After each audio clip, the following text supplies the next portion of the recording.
Hello மக்களே, welcome to Vicky common man. So நம்ம சேனலில் என்ன மாதிரி வீடியோஸ் பார்க்க போகிறோம்னா, ஆஸ் அ காமன் மேன் நம்ம டெய்லி லைஃப்பில் நிறைய டெசிஷன்ஸ் நம்ம மேக் பண்ண வேண்டியது இருக்கும். ஸோ அந்த டெசிஷனுக்கு நம்ம நிறைய அனாலிசிஸ் பண்ணுவோம், ப்ளஸ் நிறைய ரிசர்ச் பண்ணுவோம். ஸோ அந்த மாதிரி அனாலிசிஸ் ரிசர்ச்சை தான் எப்படி பண்ணி அந்த டெசிஷன் நம்ம மேக் பண்ணுறோன்றத என்னோடய எக்ஸ்பீரியன்ஸையும் என்னோடய ஒப்பீனியன்ஸையும் நான் வந்து உங்களுக்கு ஷேர் பண்ண போகிறேன். ஸோ இது வந்து not specific to particular topic. எல்லா டாபிக்ஸையும் நம்ம எடுத்துக்கலாம். ஐ மீன் என்டர்டைன்மெண்ட் ஆகட்டும், இல்லை எஜுகேஷன், இல்லை ஜிகே, இல்லை பாலிடிக்ஸ், இல்லை சினிமா, ஸோ இல்லை மூவிஸ். ஸோ எதை பற்றி வேணால் இருக்கலாம். ஸோ ஆஸ் அ காமன் மேனாக நம்ம என்னென்னலாம் பண்ண போகிறோமோ அதை பற்றி தான் நான் பேச போகிறேன். ஸோ இன்றைக்கி நான் எடுத்துருக்கிற டாபிக் பார்த்திங்கன்னா இன்வெஸ்ட்மெண்ட். ஸோ இன்வெஸ்ட்மெண்ட்னு வந்த உடனே நம்ம என்ன பண்ணுவோம், கூகுள் பண்ணியிருப்போம், இல்லை யூடியூப்ஸில் நிறைய வீடியோஸ்லாம் நம்ம வாட்ச் பண்ணியிருப்போம். ஸோ அதில் ஏகப்பட்ட விஷயங்கள் அவங்க சொல்லியிருப்பாங்க. Like share market, mutual funds, gold, real estate, bonds, fixed deposit, இந்த மாதிரி நிறைய விஷயங்கள் இருக்கும். இது எல்லாத்தையுமே நம்ம பார்த்துட்டு கடைசியில் நம்மளுக்கு வந்து ஃபஸ்ட் பாயிண்ட் என்ன வரும்னா செக்யூரிட்டி. ஸோ இன்வெஸ்ட்மெண்ட் பண்ணும்போது நம்மளோட பிரின்சிபலுக்கு வந்து எந்த பாதிப்பும் ஏற்படக்கூடாது. அதுதான் நம்ம ஃபர்ஸ்ட்டாக பார்ப்போம். ரெண்டாவது நம்ம என்ன பார்ப்போம்னா ரிட்டர்ன் ஆன் இன்வெஸ்ட்மெண்ட். நம்ம போடுற இன்வெஸ்ட்மெண்ட்டுக்கு எவ்வளோ ரிட்டர்ன்ஸ் வரும், அது அதிகமாக வந்துச்சுன்னா நம்ம அதில் தான் இன்வெஸ்ட் பண்ண பார்ப்போம். ஸோ லைக் இன்ட்ரெஸ்ட் எவ்வளோ வட்டி வருது, எவ்வளோ பர்சன்டேஜ் ஆஃப் வட்டி வருது, அதை நம்ம பார்ப்போம். ஸோ இப்போ நான் சொன்ன investments like share market, mutual funds, gold, real estate, bonds, fixed டெபாசிட்லாம் நம்ம ஒன்றுத்துக்கும் ஒரு பாசிட்டிவ் இருக்கும், ஒன்றுத்துக்கும் ஒரு நெகட்டிவ்ஸ் இருக்கும். பட் எல்லாத்தையுமே நம்ம அனலைஸ் பண்ணி ரொம்ப மண்டையை போட்டு குழப்பிக்கிட்டு கடைசியில் நம்ம எங்கே வந்து நிற்போம்னா கன்ஃபியூஷன் ஸ்டேஜில் தான் வந்து நிற்போம். ஏன்னா எதை வந்து நம்ம சூஸ் பண்ணுறதுன்றது நம்மளுக்கு கிளியராகவே தெரியாது. ஏன்னா அந்த எக்ஸ்பீரியன்ஸை தான் நான் ஃபேஸ் பண்ணேன்.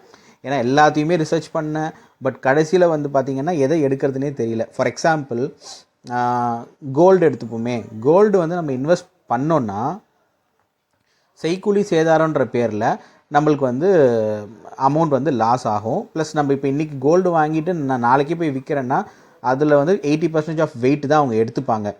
அதே மாதிரி ஷேர் மார்க்கெட், மியூச்சுவல் ஃபண்ட்ஸில் பார்த்திங்கன்னா ரிஸ்க் அதிகமாக இருக்குது. So percentage of interest 11 to 12% சொல்லுவாங்க, உண்மை தான். பட் அதே நேரத்தில் ரிஸ்க் இருக்கிறதுனால நம்ம அந்த பக்கம் போக மாட்டோம். அதே மாதிரி ரியல் எஸ்டேட்டில் பார்த்திங்கன்னா லிக்விடிட்டி ரொம்ப ரொம்ப கம்மி. நம்ம இதை விற்கணும்னு நினச்சா உடனே விற்க முடியாது, அதுக்கு புரோக்கர் கமிஷன் கொடுக்கணும், ஸோ ஆளை பிடிக்கணும், அப்போ தான் நம்மளால் விற்க முடியும். வாங்கும் போதும் அதே மாதிரி தான். ஸோ இதில் ஏகப்பட்ட சிக்கல்கள்லாம் இருக்குது. ஸோ பாண்ட்ஸில் பார்த்திங்கன்னா நிறைய கவர்மெண்ட் பாண்ட்ஸ் இருக்குது, கார்ப்பரேட் பாண்ட்ஸ் இருக்குது. பட் அது இன்வெஸ்ட்மெண்ட் வந்து நம்ம லாங் டேர்மாக பண்ணோம், அப்போ தான் நம்ம ரிட்டர்ன்ஸ் பார்க்க முடியும். ஸோ ஃபிக்ஸட் டெபாசிட், ஸோ அது ஒரு நல்ல சாய்ஸ் தான். பட் அதுலேயும் பார்த்திங்கன்னா என்ன மாதிரி விஷயங்கள் வரும்னா, ஃபிக்ஸட் டெபாசிட்டில் வந்து இன்ஃப்ளேஷன் வந்து பீட் பண்ணாது அப்படின்ற மாதிரி சொல்லுவாங்க. ஸோ நான் என்ன சொல்ல வரேன்னா, இப்படியே யோசித்து தான் நான் எதுலையுமே இன்வெஸ்ட்மெண்ட் பண்ணல. பட் சேவிங்ஸ் அக்கௌண்ட்லேயே அந்த அமௌண்ட் அப்படியே இருந்துச்சு. பட் சேவிங்ஸ் அக்கௌண்ட்டில் நம்மளுக்கு எவ்வளோ வரும், 3.5% வரும். அதுக்கு பதிலாக அது ஃபிக்ஸட் டெபாசிட்டில் இருந்துச்சுன்னா, ஃபார் எக்ஸாம்பிள் எனக்கு இயர்லி ஒரு 5,000 இன்ட்ரெஸ்ட் வருதுன்னு வச்சுக்கோங்களேன், 3.5% பெர் ஆனம் இன்ட்ரெஸ்ட்டு. அதே ஃபிக்ஸட் டெபாசிட்டில் நார்மலாக இப்போ எல்லா பேங்க்ஸ்லையுமே பார்த்தீங்கன்னா 7.5 to 8.5% தராங்க. ப்ளஸ் சீனியர் சிட்டிசனுக்கு 0.5% அதிகம். அப்படின்னு பார்த்தீங்கன்னா 3.5% 5,000னா எனக்கு வந்து 7.5 to 8.5%க்கு கண்டிப்பாக ஒரு 11 to 12,000 கண்டிப்பாக கிடைக்கும். ஸோ அப்படின்னும் போது நான் யோசிச்சு கன்ஃபியூஷன்லேயே இருக்கிறதுக்கு ஃபிக்ஸட் டெபாசிட்டில் போட்டோன்னா நான் ஒரு 11,000 எடுத்துருக்கலாம் இல்லையா, எனக்கு ஒரு 6,000 ப்ராஃபிட் தானே. ஸோ அந்த மாதிரி தான் நான் டிலே பண்ணி கடைசியாக அந்த டெசிஷன் எடுத்தேன். அதனால தான் உங்களுக்கும் நான் அதை சொல்கிறேன். நீங்கள் வந்து அந்த டெசிஷனை சீக்கிரமாக எடுங்க, ஃபிக்ஸட் டெபாசிட்டில் போடுங்க. ஸோ இப்போதைக்கு ஃபிக்ஸட் டெபாசிட் வந்து எல்லா பேங்க்ஸ்லையும் நல்ல இன்ட்ரெஸ்ட் தராங்க. ஸோ பேங்க்கை பொறுத்தவரையும் பார்த்திங்கன்னா நம்மளுக்கு 3 types ஆஃப் பேங்க். நம்ம வந்து public sector, private sector and small finance bank சொல்லுவாங்க.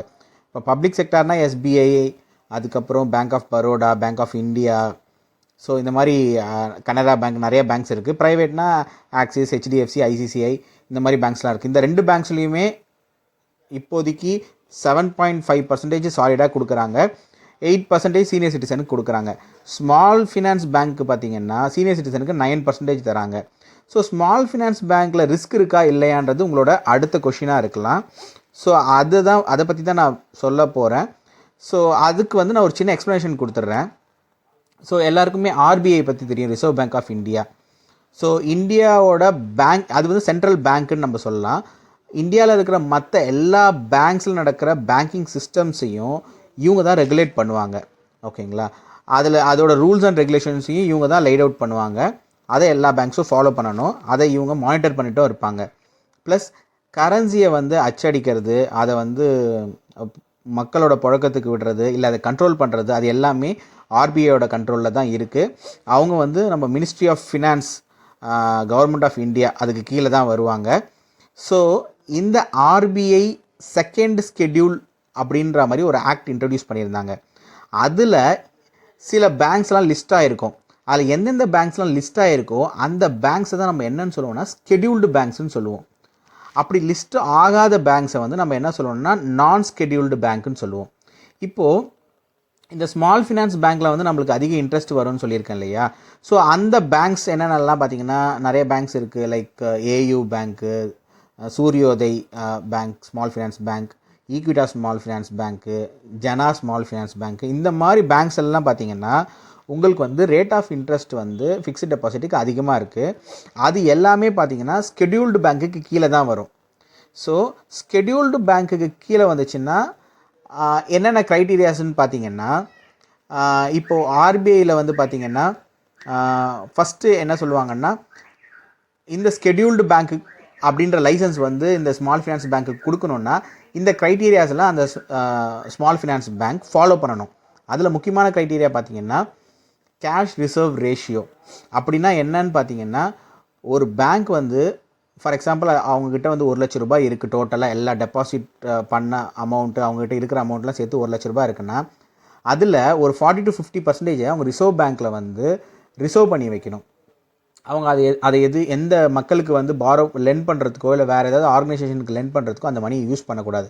பேங்க் வந்து மோசமான சூழ்நிலைக்கு போச்சுன்னா அந்த அமௌண்ட்டை எடுத்து தான் மற்றவங்களுக்கெல்லாம் அவங்க செட்டில் பண்ணணும், கஸ்டமர்ஸ்க்கெலாம்.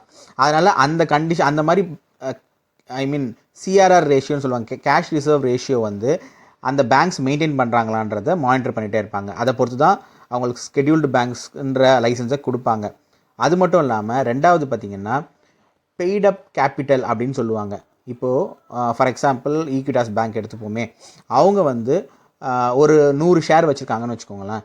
அந்த 100 ஷேரை வந்து அவங்க விற்கணும்னு நினைக்கிறாங்கன்னா, சப்போஸ் அந்த 100 ஷேரை வந்து கஸ்டமருக்கு கொடுக்குறாங்க, யாரோ ஒரு இன்வெஸ்டர்ஸ் இருப்பாங்க, ஸ்டேக் ஹோல்டர்ஸ் இருப்பாங்க, அவங்க வந்து இந்த ஷேரை வாங்கணும்னு நினைக்கிறாங்கன்னா அந்த 100 ஷேரை வாங்கிட்டு ஃபார் எக்ஸாம்பிள் ஒரு ஷேரோட விலை வந்து ₹1 மினிமம், பார் வேல்யூன்னு சொல்லுவாங்க. மினிமமாக இந்த ஷேரை வந்து ₹1 விற்கணும், அது கீழே விற்க முடியாது அப்படின்ற மாதிரி ஒரு பார் வேல்யூ செட் பண்ணியிருப்பாங்க.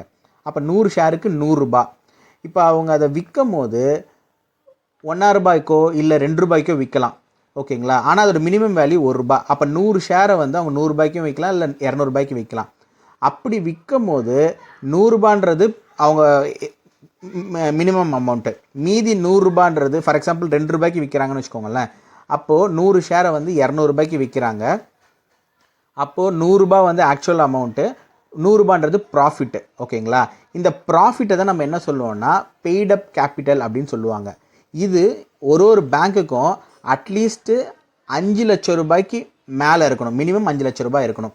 அப்படி இருந்தால் தான் அவங்களுக்கு வந்து ஸ்கெடியூல்டு பேங்க் அப்படின்ற லைசன்ஸை கொடுப்பாங்க. ஓகேங்களா, இது ரெண்டாவது.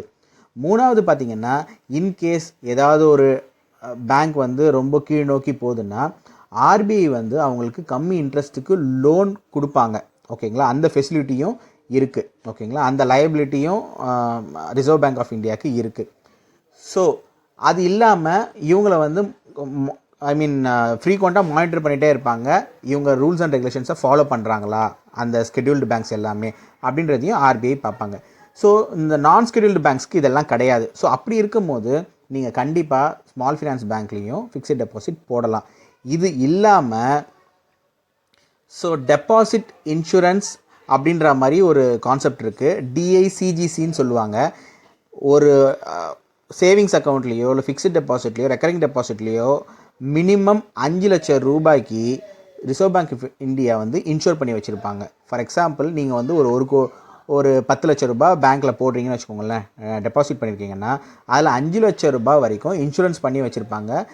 இந்த பேங்க் திவாலானாலும் சரி 5 லட்ச ரூபாய் கண்டிப்பாக உங்களுக்கு வந்து திருப்பி கிடச்சிரும். நீங்கள் 1 லட்ச ரூபா போட்டிருந்தீங்கன்னா பேங்க் திவாலாச்சுன்னா உங்களுக்கு 1 லட்ச ரூபா கிடைக்கும். ஓகேங்களா? ஸோ அந்த டிஐசிஜிசி அப்படின்ற இன்சூரன்ஸ் வந்து எல்லா ஸ்மால் ஃபினான்ஸ் பேங்க்குக்கும் ரிசர்வ் பேங்க் ஆஃப் இந்தியா வந்து கொடுத்துருக்காங்க. அதனால் நீங்கள் 5 லட்ச ரூபா வரையும் பயப்பட தேவையில்லை. ஓகேங்களா? அடுத்து என்னென்னா, எந்த பேங்க்குமே இந்தியாவில் வந்து திவால் ஆகாது. ஓகேங்களா? எந்த பேங்க்கும் கீழ் நோக்கி போச்சுன்னா மற்ற பேங்க்ஸோ இல்லை ஆர்பிஐயோ இல்லை கவர்மெண்ட்டோ அதை அண்டர்டேக் பண்ணுவாங்க. Say for example Yes Bank. So அது வந்து இப்போயும் ரன்னிங்கில் தான் இருக்குது. பட் நடுவில் வந்து அது கீழே போச்சு. இப்போ எஸ்பிஐ வந்து 26% ஆஃப் ஷேரை வந்து எஸ் பேங்க் தான் வந்து ஹோல்ட் பண்ணுறாங்க. மற்ற பேங்க்ஸ் எல்லாம் 2%, 5% அப்படின்னு ஹோல்ட் பண்ணுறாங்க. ஸ்டில் எஸ் பேங்க் ரன் ஆகிட்டே தான் இருக்குது. ஓனர் தான் மாறி இருப்பாங்க. ஸோ அதை அப்படியே கைவிட்டுட்டு போக மாட்டாங்க. ஸோ அதனால் அதை பற்றி பயப்பட தேவையில்ல. ஸோ அதனால் ஃபிக்ஸ்டு டெபாசிட் தாராளமாக பண்ணலாம். இந்த அனாலிசிஸ் எல்லாமே பண்ணி தான் நான் வந்து ஃபிக்ஸ்டு டெபாசிட் பண்ணேன். ஸோ நீங்களும் பயப்படாமல் பண்ணுங்கள். இல்லை சேவிங்ஸ் அக்கௌண்ட்லேயே வச்சுட்டு பர்சன்டேஜ் கம்மியாகவே ஏர்ன் பண்ணிகிட்ருப்பீங்க. ஸோ கன்ஃபியூஷனில் தான் இருப்போம். ஸோ இந்த வீடியோ பிடிச்சிருந்தா லைக் பண்ணுங்கள், ஷேர் பண்ணுங்கள், சப்ஸ்கிரைப் பண்ணுங்கள். தேங்க்யூ மக்களே.